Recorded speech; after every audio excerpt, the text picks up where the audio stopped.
Welcome to Justin Hawkins Rides Again, the podcast, where each week I'll be discussing the pitfalls of the music industry. And this week I'm speaking to one of the greatest guitarists and vocalists among us right now, Richie Kotzen. You may know him from his time in Poison or Mr. Big, or currently as the frontman of the power trio that is the Winery Dogs. If not, this is your introduction to an incredibly talented human being and musician.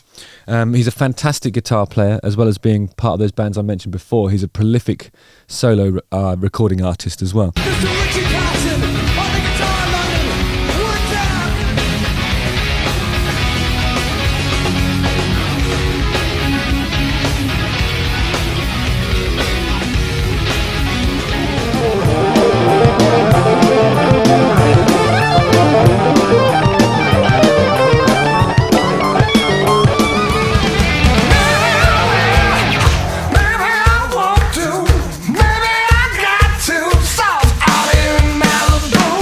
Now, I love Richie Kotzen. I just thought it was brilliant talking to him. Some of the highlights are, early on in the chat, we established that we should work together on a cover version of Girls Just Want to Have Fun, but flip it so it's boys. I mean, you can imagine the video.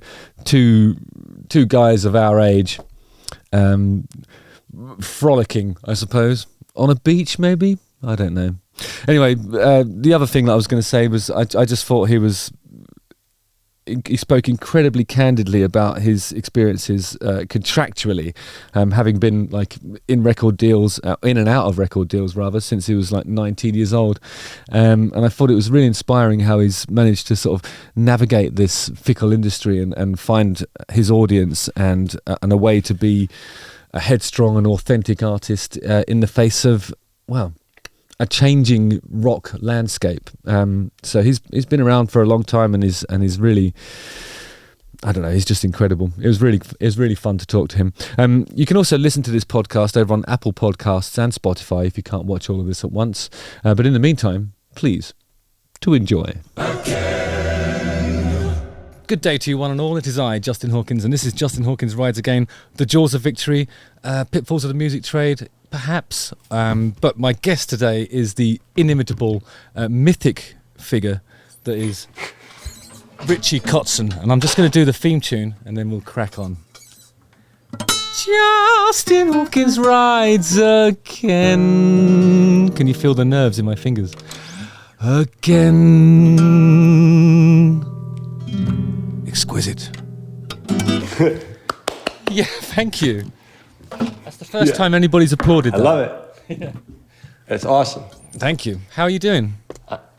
I'm all right. I'm a little out of sorts because I've been touring all year and now I'm home and my wife just took off with her band, so I'm finding stuff to do outside of music. So, which band is your wife in? Vixen. Oh, really? Amazing. Yeah, she plays the bass guitar. Oh, cool. So you've been out with the Winery Dogs, haven't you? Doing what? Europe, was it? Yeah, we started in February and we put a record out actually on my birthday on February 3rd. We released our third album. Wow. And we did like 2 months in the United States and then went to South America and then went up to Mexico. We just did a short run in Europe and then we did a West Coast run, and we're going to take off for a little bit here and then go back to Europe for another month in October. And it's a lot of dates. Yeah. I'm sorry I missed them because there was one where you played quite near me, but I wasn't in town for that, which was gutting. And then we're going to be on a cruise together. Oh, you're doing is it the metal cruise next year or the rock cruise? Yeah, Monsters of Rock. Ah, Monsters of Rock, yeah. Yeah, but I'm on that with my trio. That's not the Winery Dogs. Oh, cool. So is that like a blues rock trio?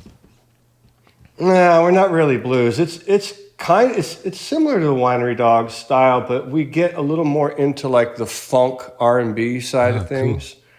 You know, I wouldn't call it blues, but we got like some crazy unison lines, and they have these long jams that sometimes get a bit fusiony, but it's like a rock soul thing. I would say. Cool. Yeah. I went to the premiere of rehashed, a restored. Sorry, I shouldn't say rehashed. A restored some footage of the last Ziggy Stardust concert at the Hammersmith Odeon. You know, it's a legendary gig. Mm-hmm. And as I was watching it, he does a few covers in there, but I noticed that there were really long and what, you know, I think by today's standards you'd probably call them self-indulgent solo sections. Yeah. You know, with Mick Ronson kicking ass, and there was a bit when Jeff Beck comes on, and you think, oh, Jeff Beck's going to rule, and then he just doesn't rule, you know, and Mick Ronson is kicking ass, you know. It's a really brilliant performance anyway, but I think Jeff Beck just doesn't seem to. He's not trying to steal it, you know what I mean? Like he's just in there. Right. But it struck me that those long passages, when you let the guitar player do his thing, that's all but gone now. I mean, yeah, and it's interesting. I mean, I was in I've always played in like a power trio format, like since I can remember.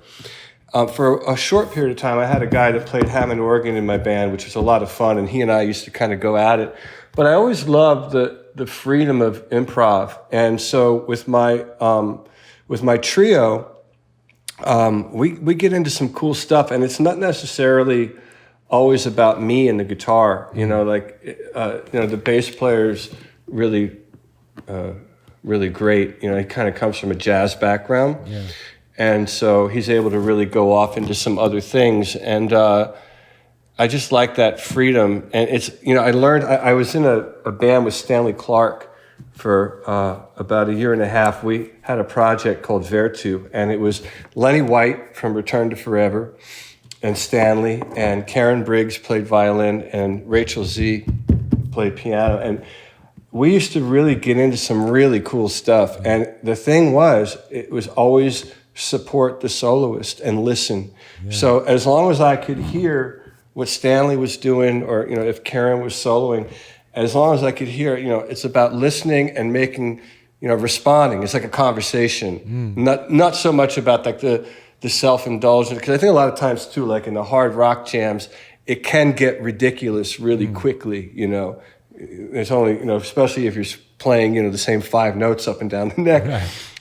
But I think the idea of listening and kind of, you know, the dynamics and getting loud and quiet and just the conversation of it, you know, that's the part of music that I really love, you know, outside of course, writing songs.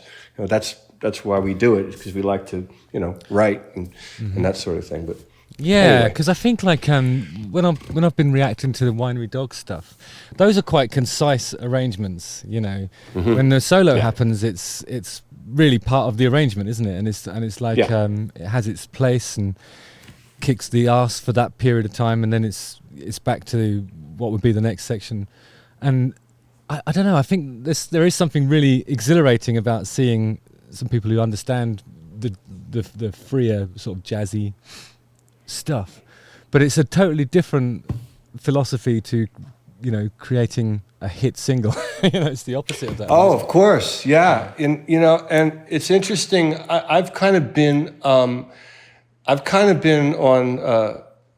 not to say that I've had hit singles, because I don't really consider that I had hit singles, but I've been on both sides of it, because when I was very young, I got into the kind of fusion-y, kind of jazzier side of things, and then once I started taking my singing voice more seriously, I got a record deal, and I got I had an independent deal, but then I got signed to Interscope by Tom Whalley and Jimmy Iovine, and they moved me to L.A., and at that point, it was beaten into my head that if you don't have songs, you don't have a career.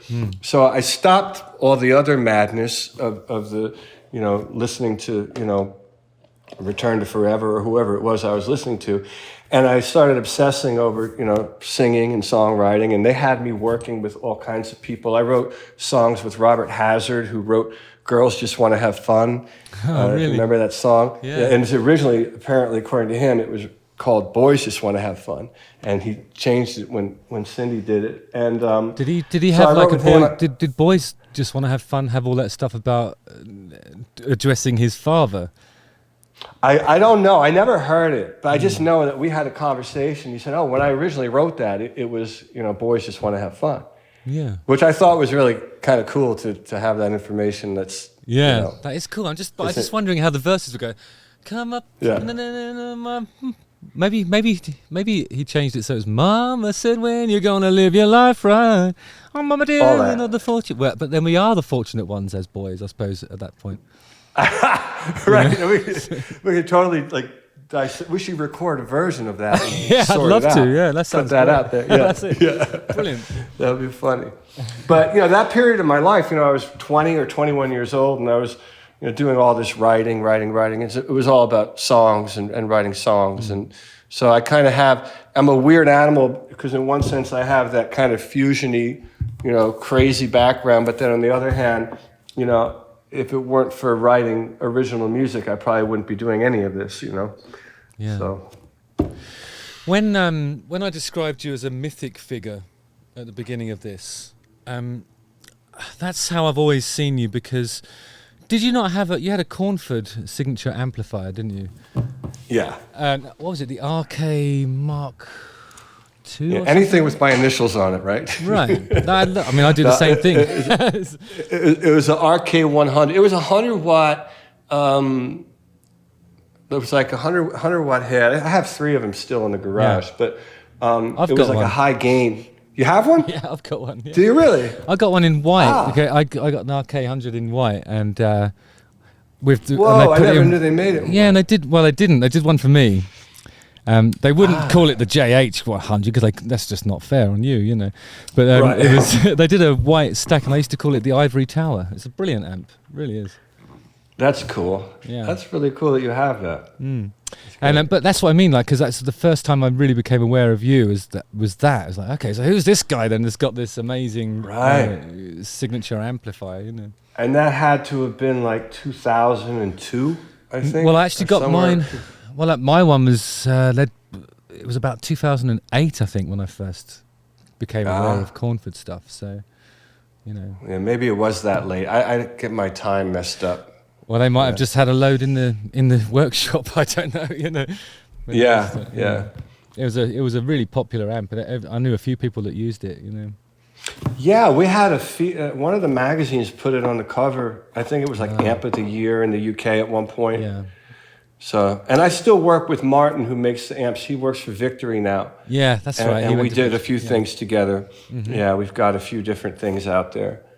So that's cool. Stuff. Yeah, I for a while I was Paul Cornford was coming out on the road with us and was my guitar tech. Really? But, yeah. Wait a minute. Paul was your guitar tech? Yeah, it was hilarious because a lot of time, anything he saw, like if he saw another band playing an amp that wasn't a Cornford amp, he'd be like, yeah, the cabinet's probably made out of glutonium. Ours are made out of wood. And then it'd be like, well, who soldered those cables? I could have done that better. It was always doing I'll never forget, Paul and I were, I haven't talked to him in years, but I'll never forget one night in my kitchen at my previous house, and he was in LA, and we used to drink a lot. I can imagine that. Around.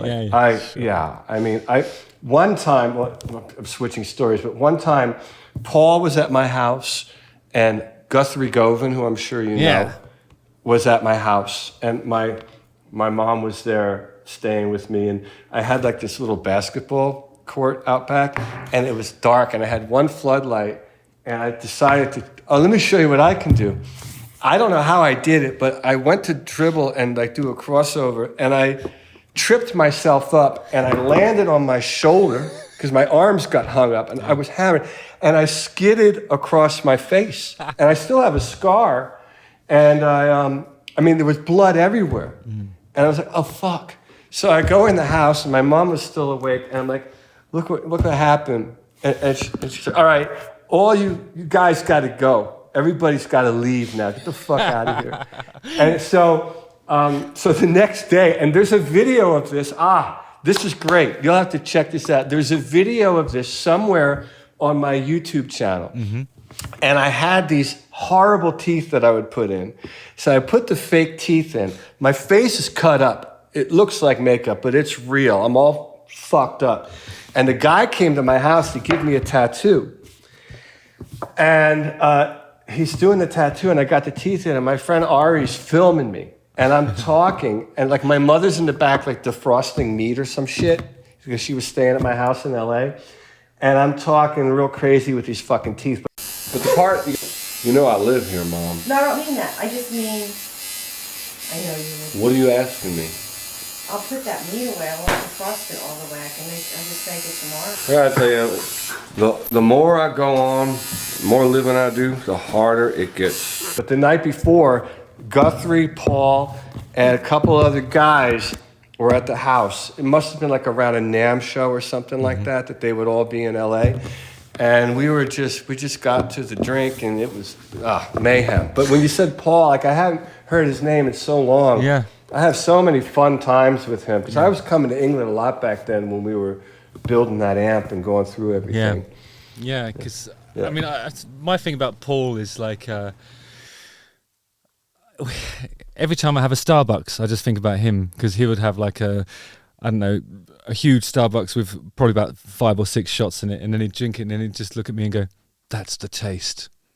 And the only thing that would permeate his hangover from the night before was like a 7-shot Starbucks. Oh my God! Oh no! But he was a great guy. Loved him. I haven't spoken to him for years as well. Not past tense loved, but you know what I mean. Yes. Yes, indeed. I have to ask you, what was it like being in Poison? Oh, that's long. Let me think if I can remember. Let's think. Well, it's an interesting story. Because I mentioned earlier when I got signed by Interscope, and I'll tell you about Poison, but I'll give you the backstory because I think a lot of people say, "How did you end up in that band?" Yeah. But I had done 3 albums on Shrapnel Records. You know Shrapnel Records? I don't know Shrapnel familiar? Records actually. So back then in the 80s, that was like where all the guitar players got signed that wanted to kind of get known. And so they signed Yngwie, they signed Paul Gilbert, Vinnie Moore, Jason Becker, Marty Friedman, Greg Howe, like all these guys. And I was lucky enough to get signed when I was a teenager. Wow. And so I made a couple of records. On my second album, I sang. And I was maybe 19 at the time.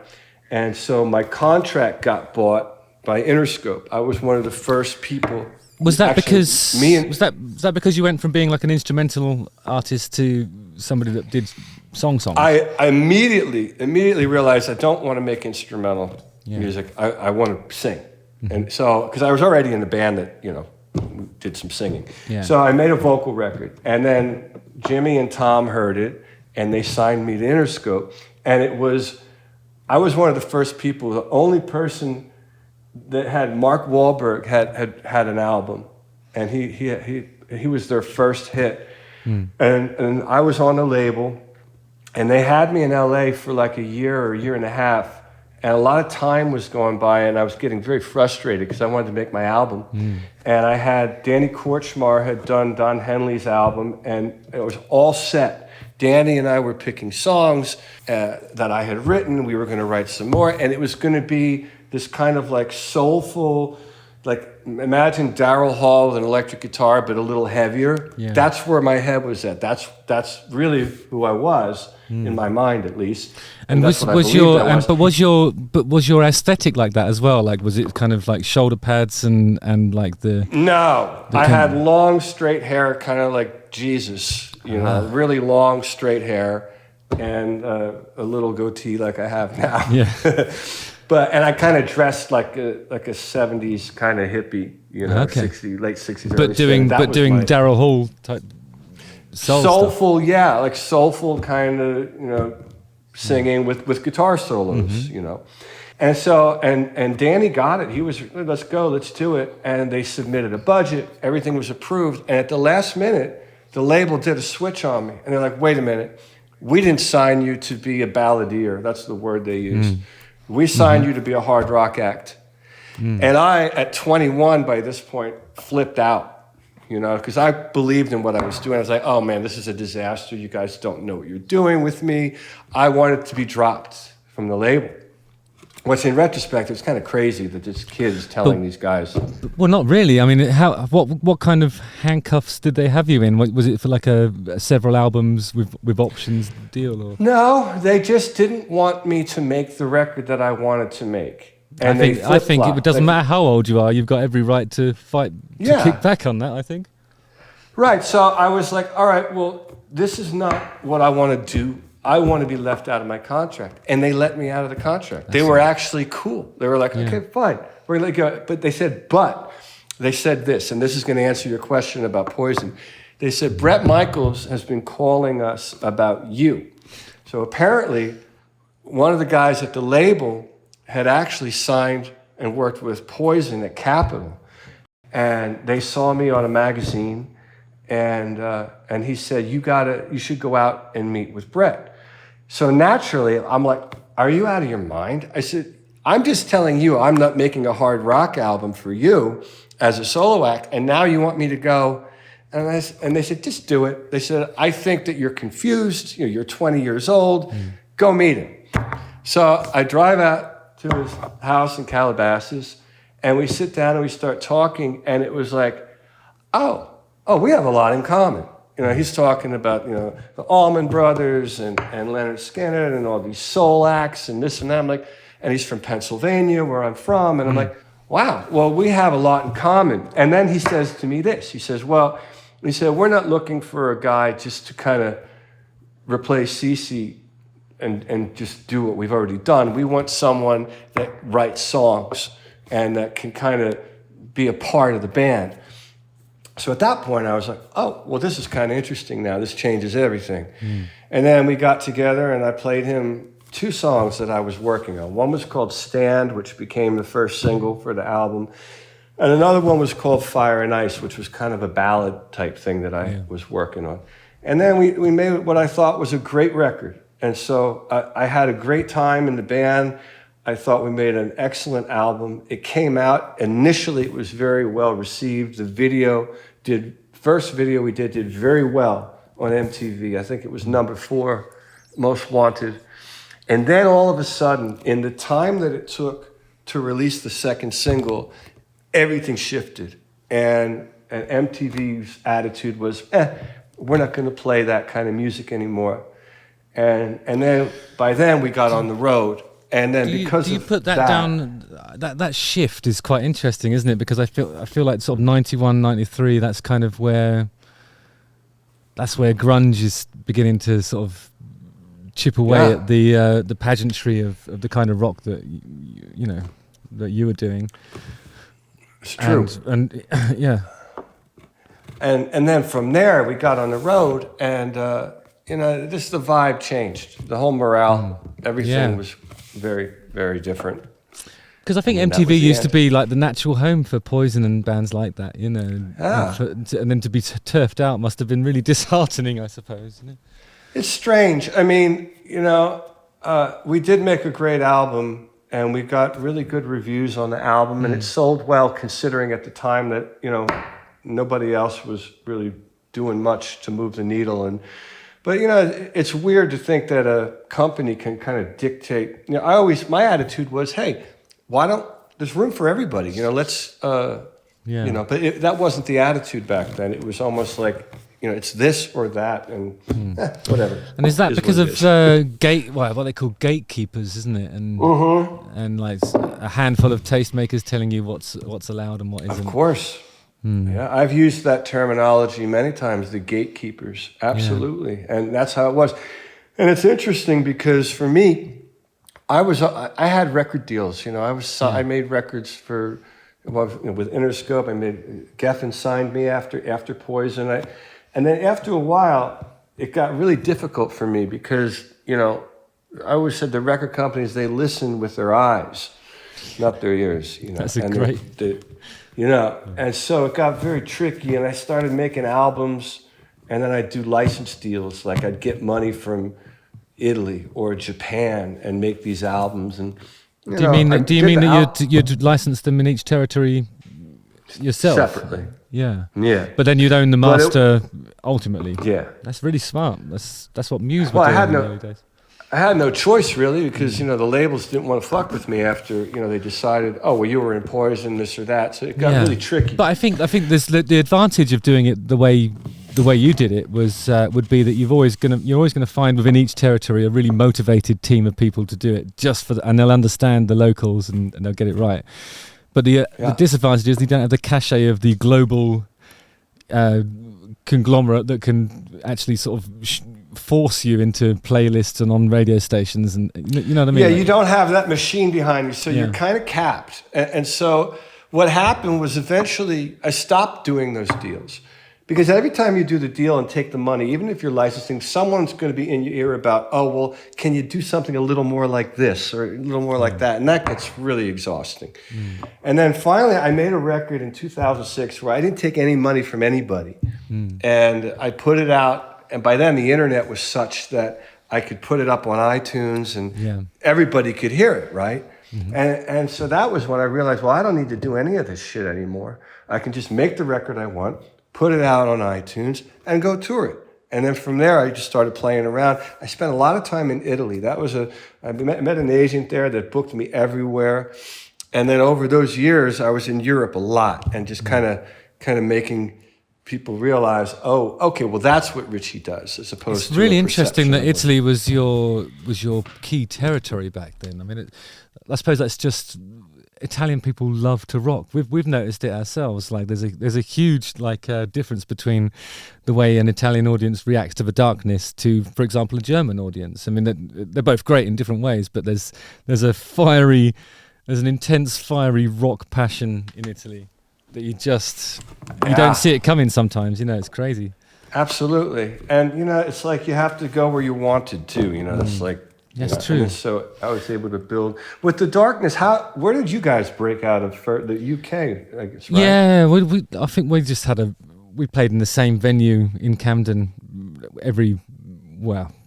sometimes it was every week, sometimes it was every month, but we always played in the same place. Sort of did it as a residency, but it wasn't an official residency. But every time we came out of London and did anything else, it was kind of nobody showed up. So we just we built it in this one venue really. So London was our place, and then eventually UK. But we thought America would embrace us, and I think that's kind of. It is the golden rule of when you're starting out, and often people will ask, how do you make it in the music trade? And the key to it is find your audience. And in the olden days, like when the darkness was coming through, and that period that you're describing there, that's a geographical search, isn't it? You're trying to figure out which country you're better off spending your time in. Or which cities seem to give you the best feeling, and it's really hard to figure it out, I think. But once you know where you're at, I think that's the place to go and just chase it, And the thing is too, it's like being able to be honest artistically and have people see and experience it. So it's like, I mean, when I was trying to rebuild myself, I guess you'd say. It was good because I was able to go there and play how it is that I instinctively play without having to fit into any kind of mold or preconceived thing. Yeah. And I think that's really how things grow, is people respond to the honesty, the sincerity, Yeah, it's a good thing that you had the balls and the courage as a teenager to actually put your foot down in those situations, because I think young folk... I don't know, it used to be like the goal was get signed, and at that point it's like, okay, the record company will tell me what to do to make me a star. Yeah. And that's what people used to think, isn't it? And that just isn't the case now. There isn't a manager that's actually worth the title will never tell you that they're going to make you a star, because they're not. The momentum's going to come organically, and you have to chase that, You just reminded me of something about making you a star. So I come out of Poison, and I get signed immediately. Well, here's something really funny. I come out of Poison, and I get signed immediately almost to Geffen for a solo album. Geffen signed loads of great stuff, didn't it, in those days? That was a great label. But right before, like the week before, I go to San Francisco, because that's where I had a lot of my connections. And I go to Coast Recorders and I make a demo. It's like 7 songs. And my friend's like, hey, I'm going to set you up, because I didn't have a manager. He said, go see Herbie Herbert, who managed Journey and Mr. Big. Mm-hmm. So I go to Herbie's office with my drummer. Now, I'm probably 24 years old at this point. And I go in there and I'm all decked out with my rings and my long hair and my hat. And I'm sitting there with my drummer. And I give him the tape. And he looks at the tape and says, you know, honestly, guys like you are working at gas stations now. And I'm like, what? Guys like me? First of all, you haven't even heard the music. And so he goes on this long thing. And this is in 1994 about the record business, this, that, and the other. I'm like, holy hell. So I drive back to LA and I'm getting off the freeway. And I'll never forget this. There's a sign and there's a guy homeless and he says something, and I'll paraphrase, about if you do something good, it'll come back to you tenfold, this, that, or whatever. And I come off the freeway. I had just bought a brand new Jaguar XJS black convertible. So I was nice. like, fuck it. So I come off the freeway and I roll the window down and I give him $100. I go home and there's a lawyer that calls me from Boston and says, hey, I'm going to put you on the phone with a manager in Philadelphia, which I'm from the Philadelphia area. Mm-hmm. So I get on the phone with this manager, and he goes, I'm coming to LA next week. I'm going to play your tape for John Kolodner at Geffen. The legendary John Kolodner. The tape. Yeah. So he plays the tape, and it was literally over a weekend. I meet with John. He's like, I'm going to talk to David over the weekend, David Geffen. And he says, but I'm going to sign you. And what triggered what you said earlier about why I'm telling the story, you said about the star thing and being signed. And John Kolodner says to me, we're talking 20-year box, we're talking box sets, meaning me. Like, they're going to sign me, and I'm going to be a career artist. I'm going to make box sets. Like, he's pumping me up. I'm going to be a big deal. So I do the contract. It's a big contract back then. By the time I'm in the studio making the record, he's nowhere to be found. He doesn't even come into the studio once to hear what I'm doing. And as it turns out, he leaves Geffen in the middle of it and goes to Sony with Aerosmith because they moved. And here I am at Geffen with nobody. Yeah. And the record's done. I go and meet with this publicist. I can't remember her name. She's not even in the business, but she had Counting Crows. That was her band. Okay. And so she goes, and again, it's like this Herbie Herbert situation all over again. I sit down, and she goes, I don't get it. She takes the tape and throws it across her desk. She said, I don't get it. What is this? Why are you dressed like that? Because I was all about Sly and the Family Stone. And I had a thing, man. I knew who my influences, I love Sly and the Family Stone, Parliament Funkadelic, Prince, and I'm like, I'm fucked. And then I'll bore you with the last bit. This is the last bit. This is not boring. So I go with the last bit. My manager says, listen, he said, they're dropping you. Geffen's dropping you. They got to pay you out, though. They got to pay you for 2 albums. Mm-hmm. But they're dropping you. So they drop me. They pay me out. And he said, I have a deal for you with RCA. He said, RCA is going to re-sign you, and they're going to take your album and put it out. And I'm like, oh, great. He says, I'm asking you one thing. I'm like, what is it?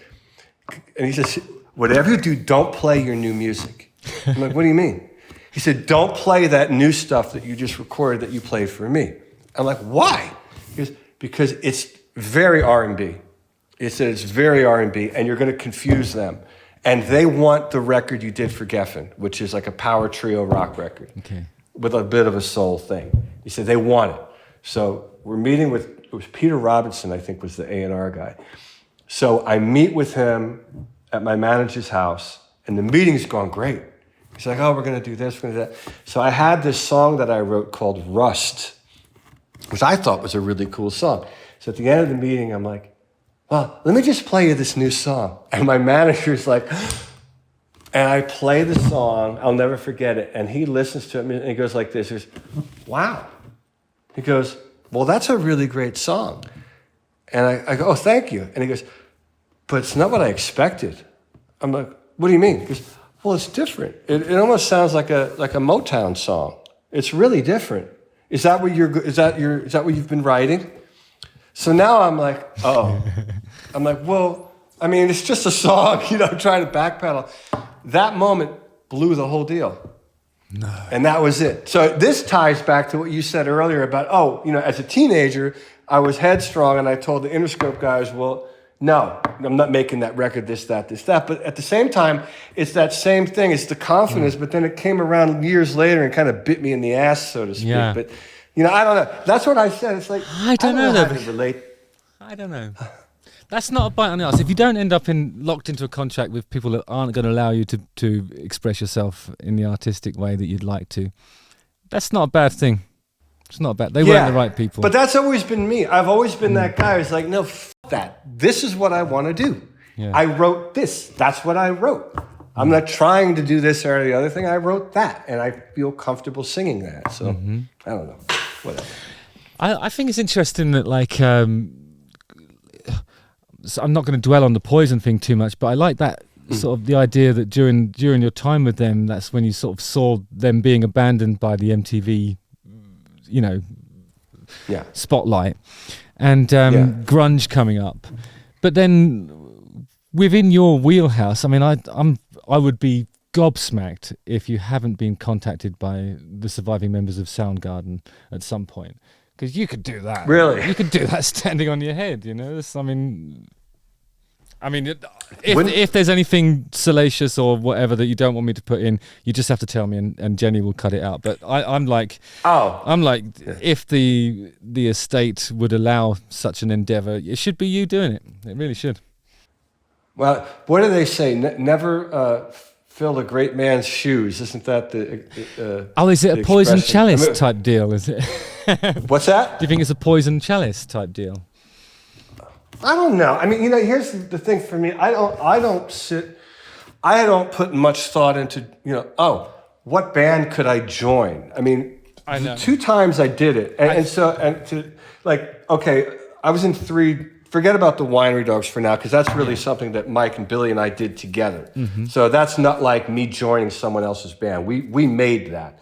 And similarly, however you say that word, in a similar way, like that. When Stanley Clark and I did the Vertu thing, he had already established that. And actually, Alan Holdsworth was the guitar player. But I kind of came into that ground up as well. Poison and Mr. Big, I came into a band that was already established.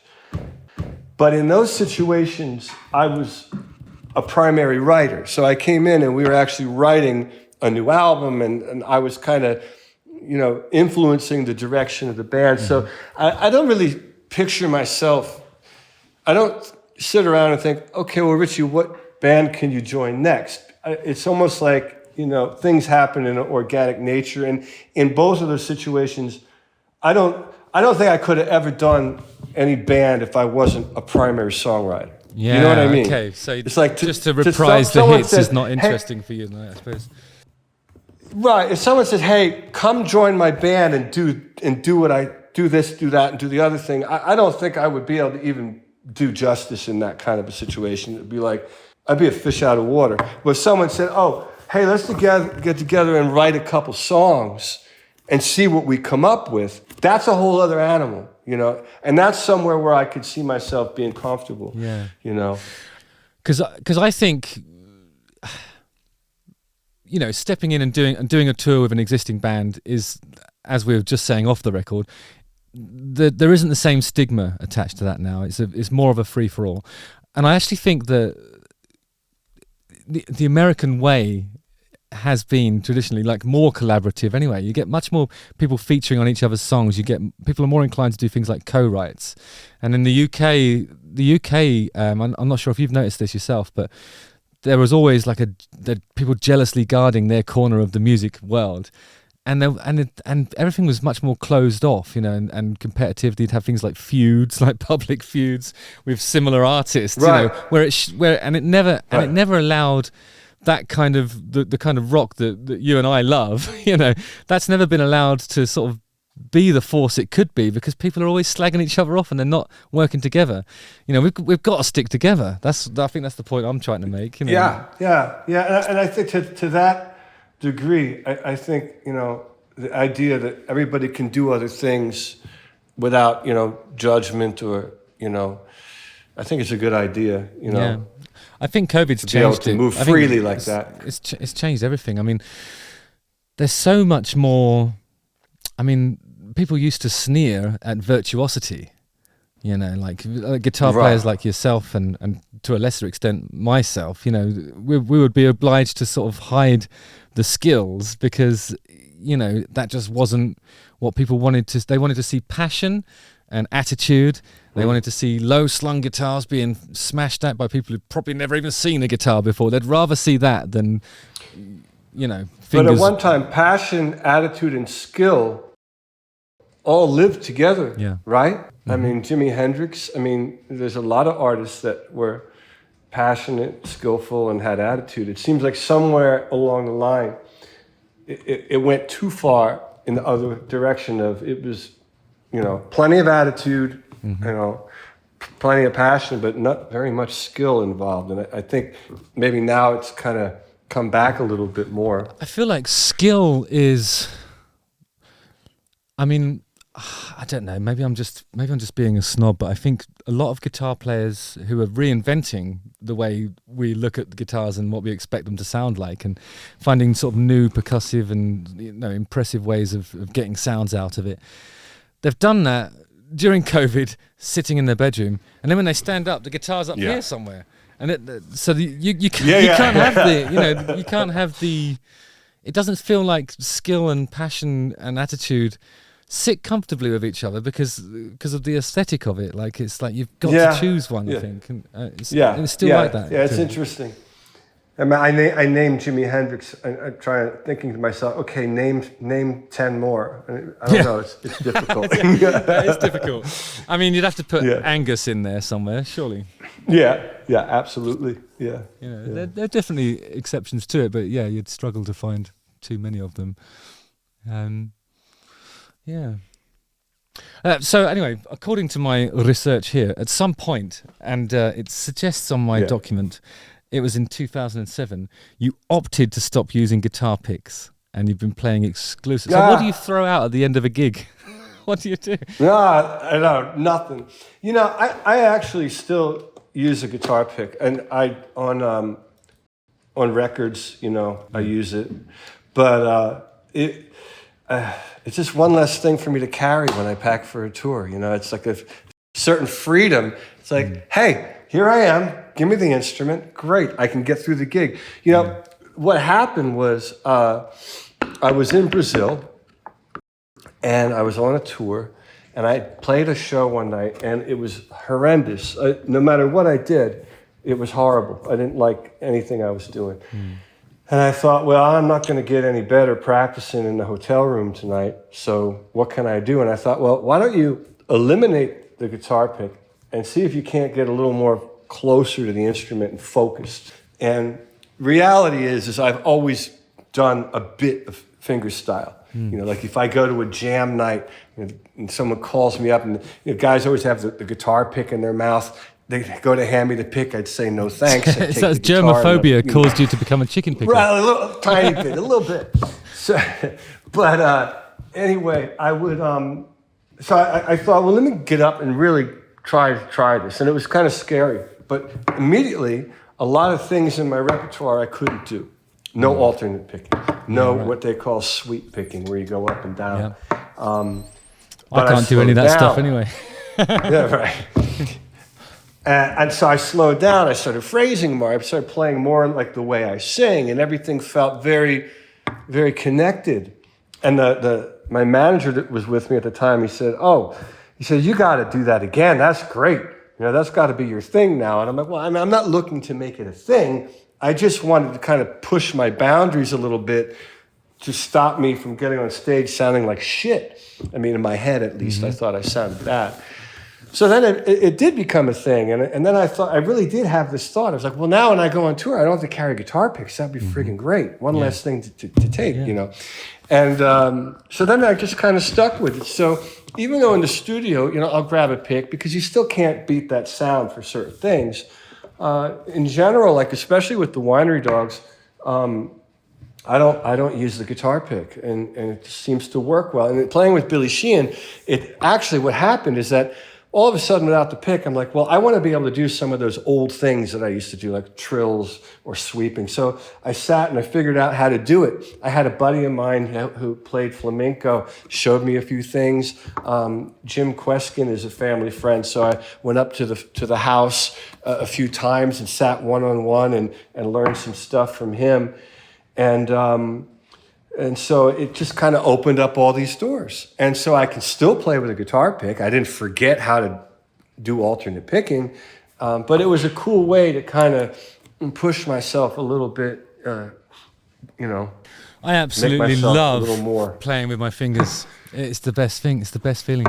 And I'm always dropping pick. The only thing that I like about a plectrum is that I'm pretty good at throwing them. That's actually the thing that I can do with a plectrum well is I've got, like, I can do backhand, forehand. I can hit a target. Wow. I can do the kicks and catching stuff, and I can do all that stuff. But playing with it just sounds sloppy. You know, as soon as I start using it for what it's designed for, it trips me up. And I'm a huge Mark Knopfler enthusiast. I'm not sure if you are. Do you love his stuff? I mean, I just think love his playing. I mean, some of that's sort of flamenco-esque in place. I know he's more sort of Ennio Morricone stuff is what he's into. But there's something in his playing that I just think is it's all in the fingers. It's very unique. Do you when you're doing it? Do you use these two little guys, or are you mostly on here? I don't think so. Yeah. I'm looking for a guitar. I'm gonna answer that.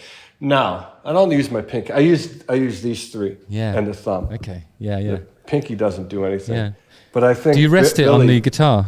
Do you set it? You're gonna ask me these questions. I'm gonna have to get a guitar. Hold on. That's what I was hoping would happen. That's what I was hoping would happen. Yeah, right. Oh, God. Look what's in here, though. There's a pick in there. That's where it was. Yeah. Anyway, you probably can't hear that, can you? I can just about hear it, but I can't see your fingers at the moment. Here we go. You can't see it. So anyway, there. It's this sort of thing. So the pinky doesn't do nothing. Yeah, it's just all about these guys. Yeah, those are the guys. Anyway. Yeah, so it's pretty similar to my technique, only obviously vastly superior. It's great. That's funny. Yeah. Anyway. And you're a Fender's man, are you? Yeah, I've been with Fender for a very long time. When I got my record deal, I was 17, and I had some different guitars. I had these Yamaha guitars that were like Les Paul type guitars. They were called the SBG 2000, and I had a 3000. I still have them. And then I had a Kramer with the Floyd Rose. Yeah, I love a Floyd Rose. And then I'll tell you a funny story. It was my last year in high school, and back then I was constantly getting calls from the military because they wanted me to go into the service. Mm-hmm. And I didn't want to do that. I had long hair. I know I wanted to be a rock guy, you know. And so my first record, it might have just come out, and I had some press.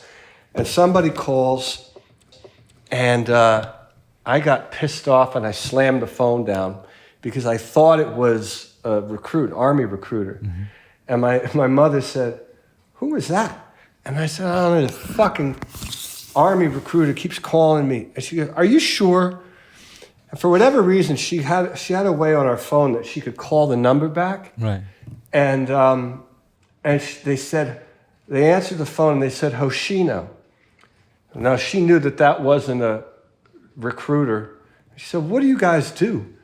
And she goes, the lady said, oh, we're Tama drums and Ibanez guitars. I said, oh, okay. So she looked at me and goes, you fool. It's Ibanez. They probably want to give you a guitar.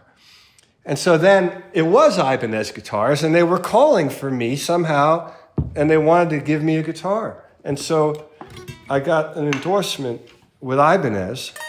And then after about a year, I wasn't happy with the way the guitars sounded. And I went to the store and I bought 2 Fenders. I bought a Telecaster and a Strat. Mm-hmm. And then I told Ibanez what I did. And they said, well, we're starting a new division of Ibanez called Starfield. And we're going to make Telecasters and Stratocaster type guitars. So they started making those for me. And they were really nice, really pretty guitars. So by then, fast forward, it's 91. And I'm in the studio with Poison. And the bass player is signed to Fender. And the Fender rep comes, sees all these Ibanez, kind of copy guitars. Mm-hmm.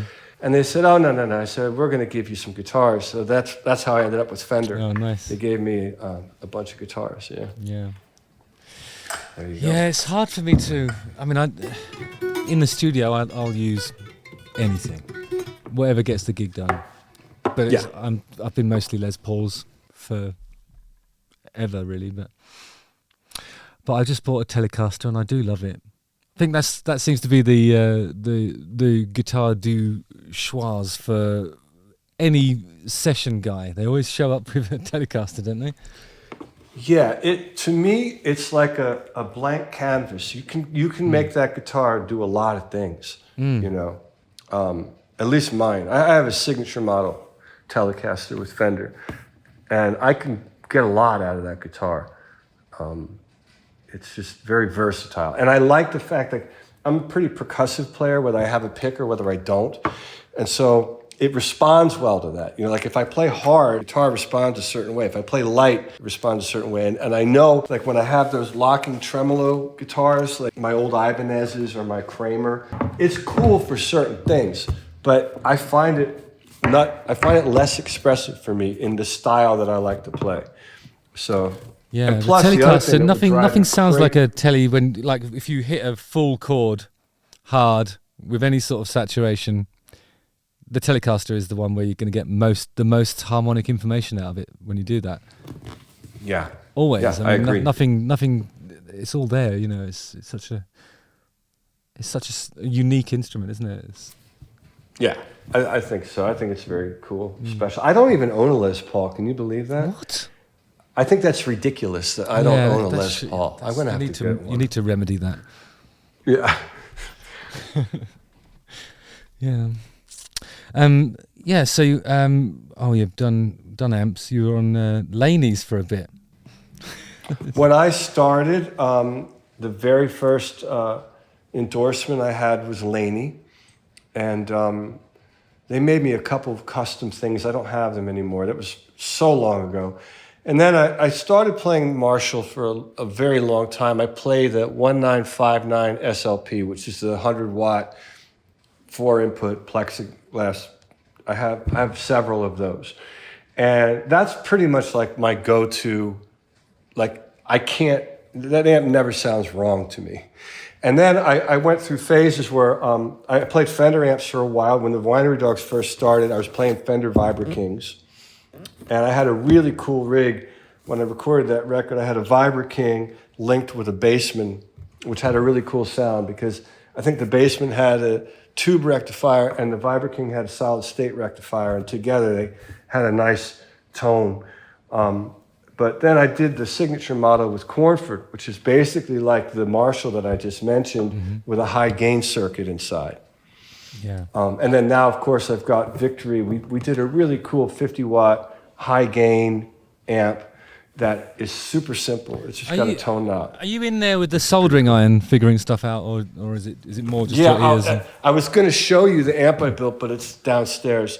But I built a Fender style tweed, what do they call it? It's 4 inputs, volume, tone, 2 volume controls and a tone.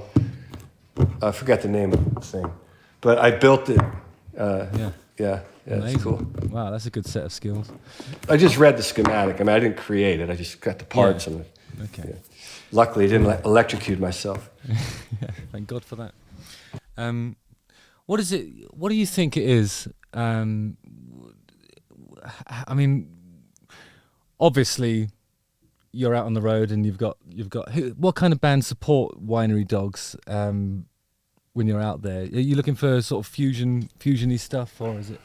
You know, normally we don't get too involved.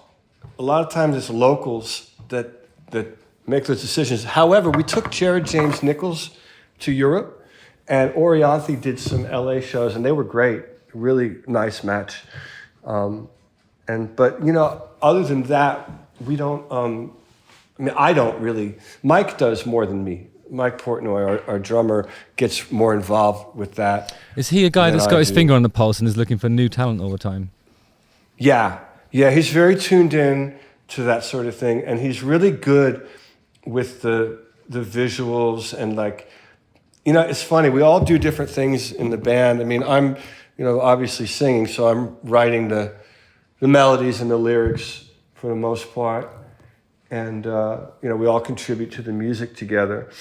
But you know, Mike is great with, you know, he'll come up with a set list and he'll come up with the merchandise ideas and all that. There's always one person in the band that's most proactive in those areas, and you Yeah. need somebody like that, don't you? It's what's because I've been a solo act since, you know, 1989. So that's at the core of what I do. I'm always doing my thing. But in that world, the one thing that always stresses me out is a set list. I hate it. I hate putting a show together. Do you know what? I hate doing a set I list. think that's a singer thing. That's a singer hatred. You know, like we did a show a couple of weeks ago with Guns N' Roses, and then I had some remarks to make about the set list, and I kind of like, okay, this is what I think we should play. And then it occurred to me that that's the first time in 23 years that I've ever had an opinion on it. You know? Wow. I think Yeah, singers I are mean, like that. It's just you know. I don't like doing that. I don't like coming up with T-shirt designs. I'm not a logo guy. I don't draw very well. You know, it's funny with my trio for years. I was playing with the same guys for like 10 years, and recently the drummer went off to do some other things. So I've been just kind of plugging in different drummers here and there. But back then, we knew so many songs of mine that. And we knew at least 35 or 40 Richie Kotzen songs and a couple of covers. I would call tunes. I didn't bother making a set. Okay, cool. I have a watch, so I know when it's coming time to the end, when I have to get off stage, and I know what we're going to open with, and I know certain tunes would be segue, but we would just call tunes, and that was fun. We didn't have to put a set list down or That's a nothing. great way to do it. It really is. Yeah. As long as you haven't got alternate tunings and stuff like that you have to deal with. No, just a drop D. Aha, okay, that's cool. In your opinion, what is it? What are the qualities that make a great guitar player? Well, it kind of touches on what we were talking about earlier in the improv thing, like the ability to listen, you know, and sometimes it's, you know, what you don't play in a certain situation. I know it sounds like a cliche, but, you know, I remember having a conversation with someone who's a guitar aficionado, and I was talking about one guy versus another guy, and I bet you don't No want to names. say. Yeah, I knew there'd be no. But, you know, we were talking about it, and we're saying, well, this one person probably has more technical prowess than the other. And then the question was asked, yeah, but who would you rather listen to? And we both said who we would rather listen to. Wow. And, you know, and it really comes down to that. It really comes down, you know, one guitar player, I will mention the name actually, one guitar player that when I listen to his work, it hits me in a weird way. It's like, that's what I would have played, or that's what I would have hoped to have played, is Neil Schon. When I hear him play on those Journey records, I mean, it's just powerful. You know, to me at least, it's like, it speaks to me. It's like, he actually But those somehow... Those Journey records, they're almost like a blueprint for what is right, though. You know what I mean? He's kind of like one of those guys that designed the rock guitar sound, really. So, you know, and the singing too. I mean, the vocals. I mean, it's just really great. But he's a guy that it just seems like to me when I hear him play, I'm like, I wish I would have played that, or I would have liked to have played that, or that's what I would have done. You know, that kind of a reaction. Yeah. You know? Okay.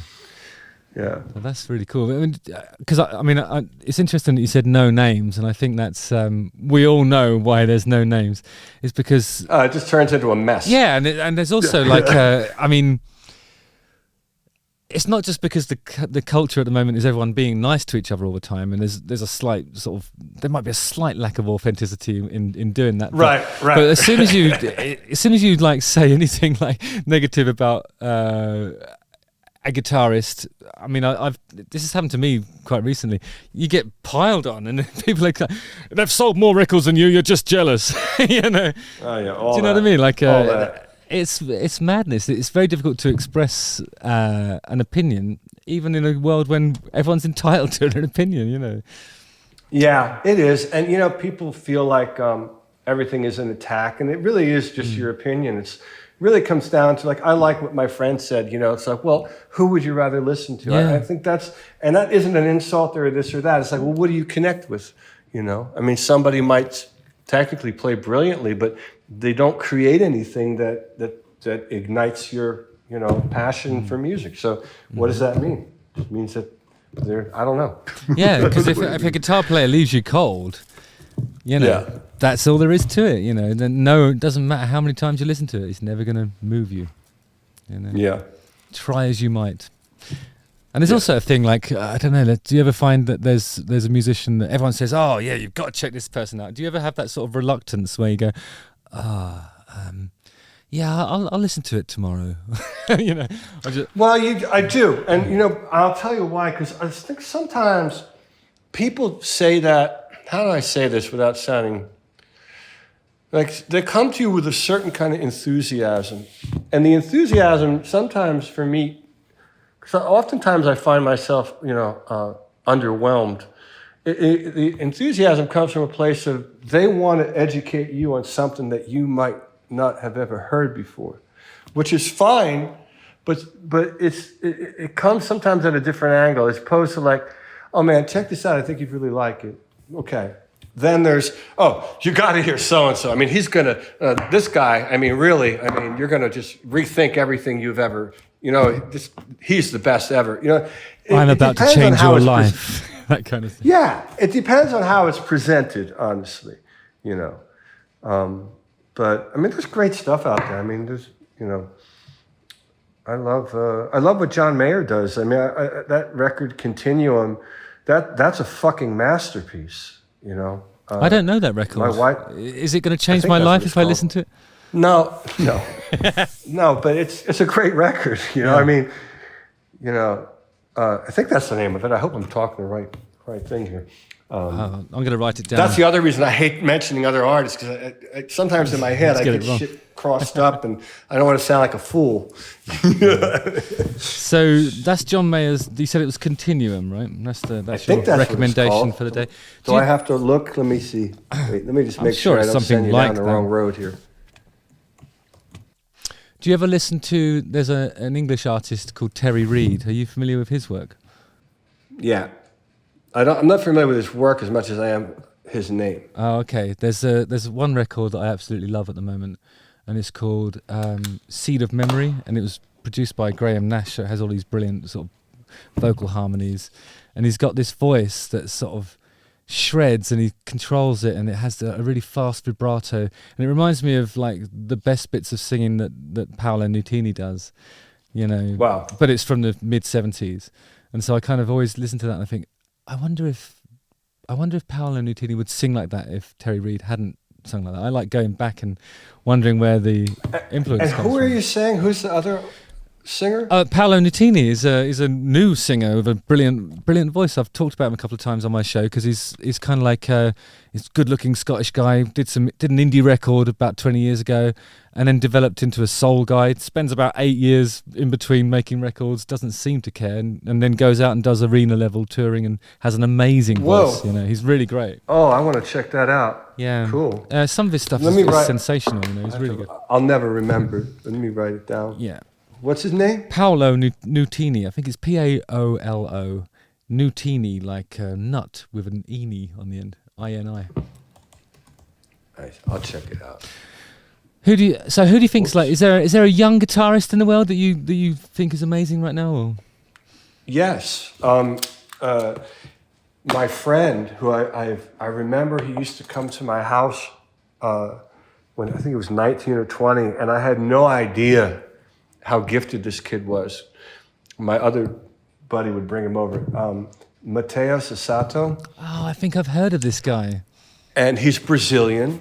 And so, because my wife is from Brazil, we kind of have this whole little Brazilian mafia, you know, we're all kind of connected. But he and I are good friends. And over the last 10 years, he just exploded. And to me, he's probably, well, I hate saying, oh, who's the best? But I would say he's my favorite new, I think he can do anything he sets his mind to. Plays with Bruno Mars now. Oh, really? And he's just fantastic. He's got it all. He's got the attitude. He's just authentic. He has the attitude. What? He has the attitude. Yeah. What was the three things? Passion and skill. Yeah, we're tying it all back together again. The holy trinity of guitarists. Yeah, that's right. Wow. That's right. Yeah. Well, that's really cool. Okay, I've got two questions that are not, they're not quick fire ones, and then I've got a few quick fires. Okay. If you've got the time and the inclination to carry I have nothing to do except I'm outside doing landscaping. That's what I'm doing. So this is the better way to spend your time. I always think that about especially guitarists, but musicians that do their own gardens. I mean, that's madness. That is you'll never catch me with a trowel in my hand. You'll never catch me doing that. I have so many tools. I have 2 miter saws. I've got reciprocating saws. I mean, I've got enough shit to build a small house. I that's my side hustle. Not hustle, but my secret passion is I love, fixing shit up. And you've got all 10 fingers at the moment, so that's pretty good. I know I have, and I'm always cutting something. Eesh. My brother does it as well. I see him with a chainsaw sometimes, and he's got a little bit of woodland at his place, and I'm like, what are you doing? Just put the chainsaw down. Step away from the digger, let someone else do that. Anyway, sorry. I wanted to ask you, because earlier on when you're talking about you've been on the road for a long time, then you come home, and then your wife goes on the road. I wanted to ask, in which ways has being a professional musician hindered your life versus enhanced it? In which way has being a professional musician hindered my life? I don't think there's any way it's hindered my life. It's enhanced everything? I don't. What? You mean in contrast to hindering it, it's enhanced everything, would you say? I'll say this. When I was younger, I used to get really depressed. I mean, not to say that I don't get depressed anymore, because everybody gets depressed.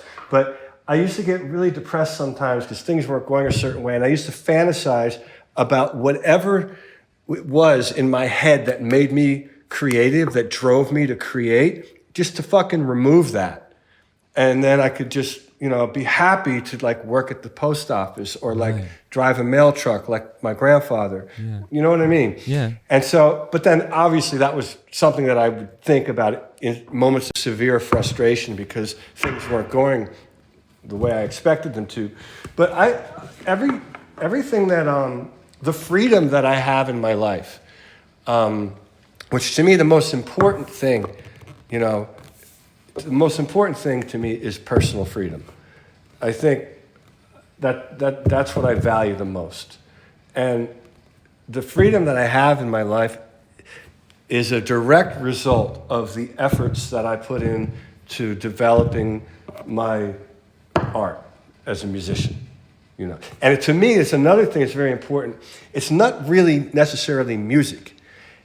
It's the creative process. What I know, because we were talking earlier about power tools and building shit, to me, I can get a very similar satisfaction out of building a deck outside that I can writing and recording a song.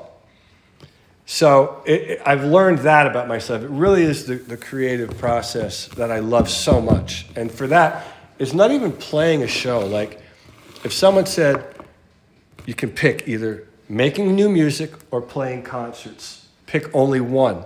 Nothing financially will change. There's no money motivation, but you can pick one. Mm-hmm. I would choose creative process of, writing and recording new songs. Yeah. That's what I really love. But the thing about that is, though, I mean, the creative process, though, is your way of, I don't know, isn't part of the magic of it the fact that there's an audience for it at the end of the process? Is there any sort of, I mean, surely that's one of the things that becomes frustrating, is like the people that stand between you and sharing your art with your audience. I mean, the gatekeepers and... Right. And, because the reality is, if that didn't matter, if that didn't matter, then no one would ever make sell an album. You'd make these songs and you'd listen to them in the privacy of your home here and there and reminisce about your feelings when you wrote it that day. So there'd be diary entries, really, wouldn't it? So, I mean, that might be where some of the heartache came from early on, when it goes back to saying, I wish I could remove that creative element, because I wasn't getting the response that I wanted, perhaps. But, I'm not 19 anymore. I'm 53, and I've experienced a lot of stuff. So, of course, the audience is so important, but it's the creative process that really matters, and I like sharing it, and I like a great gig. The problem is there's obstacles in the way of performance that don't exist in picking up the guitar and writing a song. If I get an idea tonight after a few glasses of wine, and I write a song, I can complete it from start to finish, and it can be totally authentic and real. Whereas, if I'm booked to play a gig, there's so many fucking variables. First of all, I have to get there. And then there's all kinds of things that can go wrong. Like when we played the festival, the last gig we did was in Spain in front of Kiss.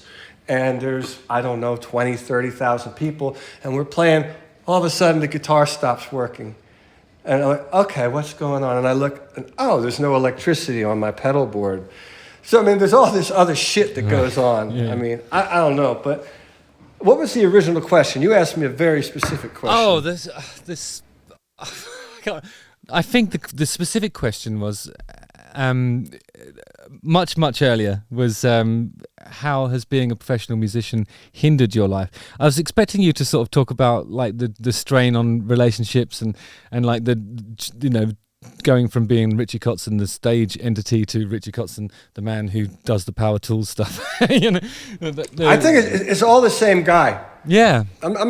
That's great, because I keep talking about this thing that James Hetfield was talking about in an interview a while ago, and he was saying like there's such a vast difference between like the experience of being on stage with Metallica and then the experience of sitting at home with his cats. And then I always talk about him taking his own bins out, because he talks about taking his garbage out and stuff. Well, yeah, that's a good thing. You see, it's a little different for me. I'm not in that world. That James is in. I mean, obviously, he's in a whole other world, another league. But in my existence, it's just I'm just kind of there floating through it, and I'm happy that I can be creative. I'm happy that I have the audience I have, and with with the relationship thing, I mean, I've got the best wife I could ask for. I mean, she doesn't bust my balls, about the kind of things that many spouses would, give you a hard time about. And I don't do it either. I learned, I've been in those relationships where it's like, who's that? Well, who's this? Well, how do you know her? Well, that's exhausting. I mean, that just don't work. So it's like the mirror effect. If like I start busting your hump about, well, who's that? Well, who's this? You're going to do it to me eventually. But if I don't go there with you, you probably won't go there with me either. And you're probably going to have trust and a bond of sorts. And, with me and her, the biggest problem is like, I'll go to clean the kitchen up, to be nice, and I don't know where shit goes. So the next morning, she's looking for some kind of a tool, and she can't find it. I think it's funny, but she gets real pissed, So like those are those. It's not like, oh well, who's that girl? It's more like where's the spatula? Yeah, exactly. Yeah, exactly. Yeah, that makes sense. Yeah, I mean, I suppose being apart is challenging, but then absence makes the heart grow fonder and all that stuff. It's really inspiring to hear you talk about, the music life being something that's only ever enhanced. But I do wonder, only ever enhanced. Yeah, well, those moments when you sort of described depression, I think you were doing that colloquially. What kind of things create that frustration that makes you want to switch off the creative part? I don't know. It's like a fucking roller coaster, and the weirdest things can trigger. And I'll tell you, like writing a song. I don't know if this happens to you. I talked to a friend of mine who is one of my favorite artists in the world, and we addressed this, and it's a very similar thing. When I write a song, I have a studio here, it's a studio that only works for me. If a band came here, it would be a mess. But, the Winery Dogs recorded here. Adrian and I recorded here for Smith Kotzen, and I did my last record here. But if I write a song and I have this high, and I get to the point where I'm recording it, and it's coming out of the speakers, and it's kind of mixing itself, and everything sounds beautiful. And then I listen to it like 20 fucking times, and I can't listen to it anymore because I know it's finished. There's nothing more to do. It's done. The next day, I am in the worst depression. It's horrible. Oh, really? It's a come It's down. a horrible feeling. Oh, my God. That's when the dopamine disappears, or... I guess. Yeah, I guess. Yeah, it's very rough. But, I don't know. This is part of... I would never try to fuck with that. Like, I would never try to take medication for that, because my attitude is I still want to feel it all. I want to be aware of it. Like, I want to experience those low lows, like, for real. Do you know what? You and I are really similar. Really similar. Because I feel like the chaos and the roller coaster, that's what we signed up for. That's when I hear people, because we live in a climate where, like, talking about especially men's mental health is really like the hot topic, and everybody has to be careful and responsible about the way they address that, especially in a thing like this, for example. And it's refreshing to talk to somebody that sees it the same way I do. It's like, we signed up for the roller coaster. We didn't sign. We're not queuing up for the teacups ride. You know what I mean? It's just like, Right. It's the log flume, the roller coaster, the haunted house. Yeah. This is what it's for, This is like, I don't know. It's the thrill of it, isn't it? And that's actually why we do it. I think. Yeah, that's what we're chasing. It is. And plus, I kind of grew up in a certain way where it's like, not that I'm some tough guy, but it's like, it's a mentality of fucking deal with it, figure it out, and. And I had a friend die recently, and it really fucked me up, and I went to counseling for it because my manager said, "Oh, you got to go to grief counseling. You're unhinged." And I was drinking a lot, and so I talked to someone, and it was helpful.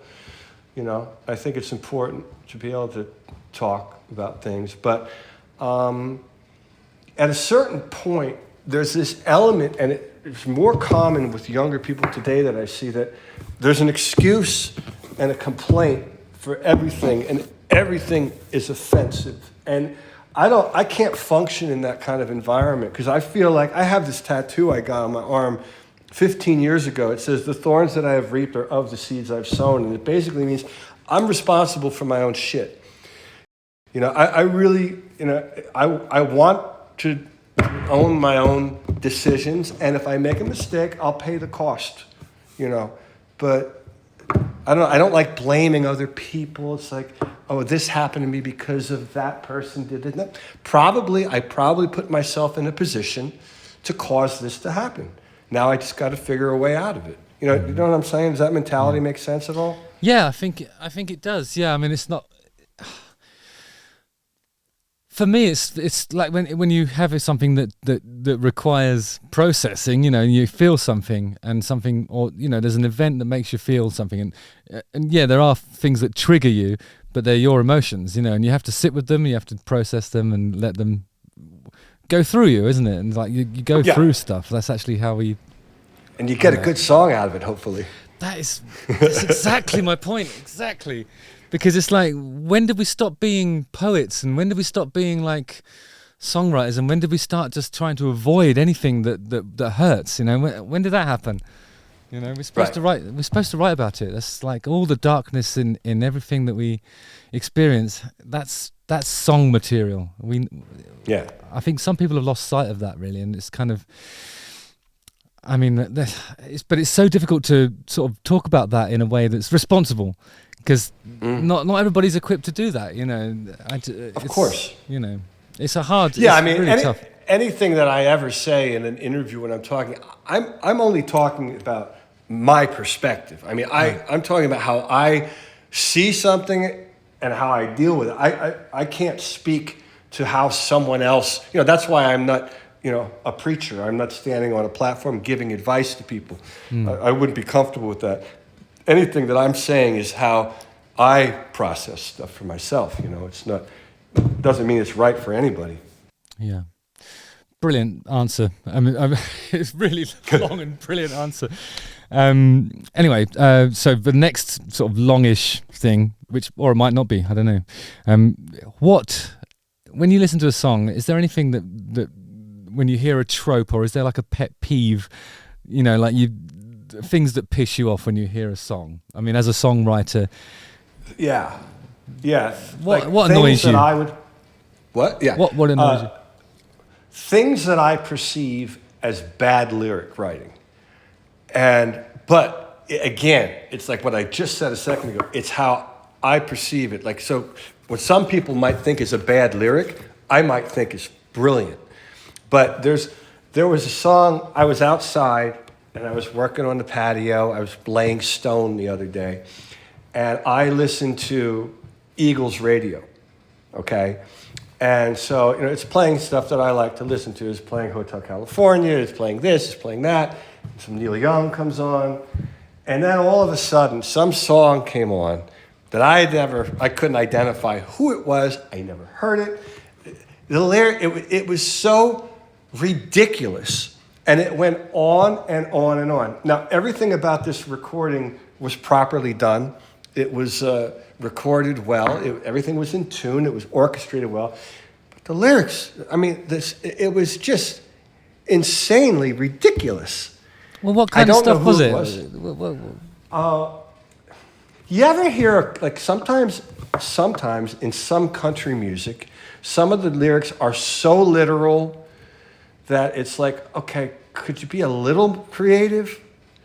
Does that ever happen to you? You mean, I know what you're talking about. So, like, when the concept is so precise and there's no vagaries or I woke ambiguity. up in the morning, I put on my shoes, I brushed my teeth, and I put on my hat. I went outside, I looked at the sky, I went, got the mail, and felt so high. Okay, I mean, it's like, you know what I mean? Like, come on.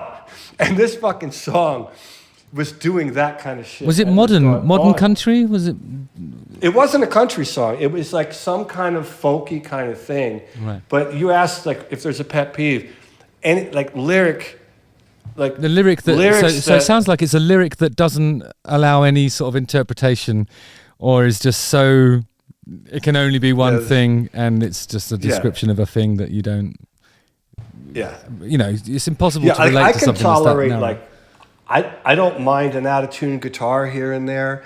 I don't mind a singer that doesn't quite hit the note. Yeah, you should come to a Darkness show. Oh my God. But I guess like bad lyrics, but they're only lyrics that I think are bad, I mean, because somebody might think I write shitty lyrics. I was wondering if it was, when you said about lyrics, I was thinking, well, I wonder if he's a rhyming purist. No, I'm not. I like free verse. I love free verse because I think it can be super expressive. What I do like, I like lyrics that are conversational. And like, so I love Don Henley, like most of the stuff he's written. But I really like Elvis Costello too. There's a record he did called Mighty Like a Rose. And there's a song called Sweet Pear that I love. I mean, you know, I don't know, I could sit here and name all the fucking lyrics I like, but I tend to like lyrics that are conversational. I'm not a real, like, conceptual, you know, the aliens are coming and this and that. You know, I'm a people person. I like, you know, connecting on shit, emotions that we feel, stuff that we went through, and trying to connect on that level, you know. Is there ever a chord change that makes you go, oh, come on, guys? You know? Nah, I think chords are meaningless. Let me show you one that gets me in that way, though, and see if you feel the same way. Go ahead. Like, so, like if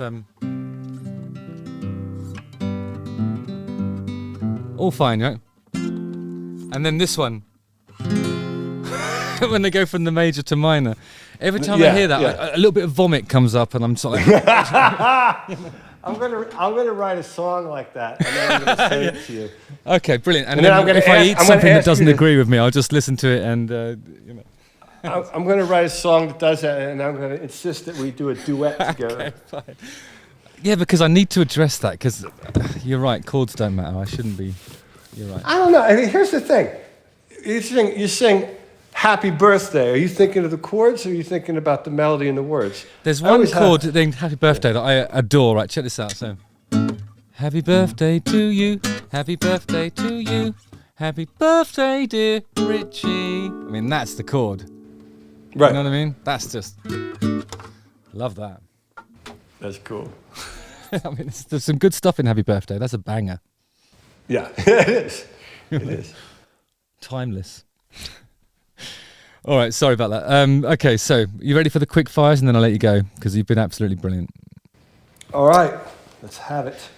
Okay, here we go. Quick fires. Who is the best living guitarist right now? Oh, this is quick five. Yeah, but you can take your time. Eric Gales. Excellent. And what is your favourite song right now? And if you want to, you could have a look at your Spotify and see what the last thing you played was. Teenage Dream by Katy Perry.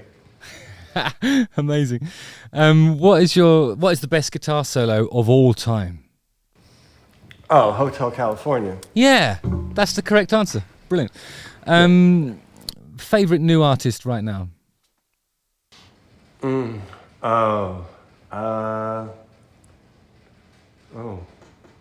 Favorite new artist? Yeah, you're allowed anything from the last 5 years, I think. Okay, 10. I don't know. What? Take 10. Or 10. If you can't do 5, do 10. Taylor Swift is not a new artist. My daughter would beg to differ, I think, on that. No, shit. I don't know any new artists. Who's your favorite new artist? Favorite new artist? God, why? You're not supposed to flip it on me. I don't. Favorite new artist? Bad Nerves. That's a punk band that I've seen a couple of times now. See, this is a problem. I really do. I need to listen to new music, because I'm always going back. Like the last thing I downloaded was Sonny Rollins, a couple of Sonny Rollins records. I mean, I'm like, I gotta get hip. Yeah, but that's the whole thing. There's just so much music around. You know, that's what makes that a difficult question, really, isn't there? Because it's like, there's no need for us to plunder the latest releases, because there's enough stuff from the 70s. I haven't finished listening to that yet. You know. Yeah, exactly. So, that's a difficult one. Okay, well, I'm going to put you down as a fail on favourite new artist. I'm just kidding. Okay, a band or an artist that people wouldn't expect you to listen to? Well, probably Elvis Costello. Yeah. Okay. Yeah. And this is more like what you might expect in a question to be asked in a job interview. What do you want to do or achieve in the next 5 years? I want to get my contractor's license. I want to get, to be an electrician. Uh-huh. I was talking to my friend the other night, and first of all, I can get discounts from the Home Depot if I have a contractor's license. And I told my friend who's a contractor, so well, how do I go about it? He goes, well, what trade, out of all the trades, plumbing, framing, roofing, like, what do you think you know the most about? And I said, probably electricity. He said, then you go, you study, you take the test, and you get your contractor's license. Because once you have a contractor's license for any of it, you can get the discounts. But that's what I'm going to do. It's all about in the next discounts. 5 years. So in the next 5 years, you want to be qualifying for your discounts. Yeah, and avoid if I want to start a business, I want to get, maybe you need your electricity is fucked up in your house, and say, hey, Richie, come Always. over, help me out. Yeah. Yeah.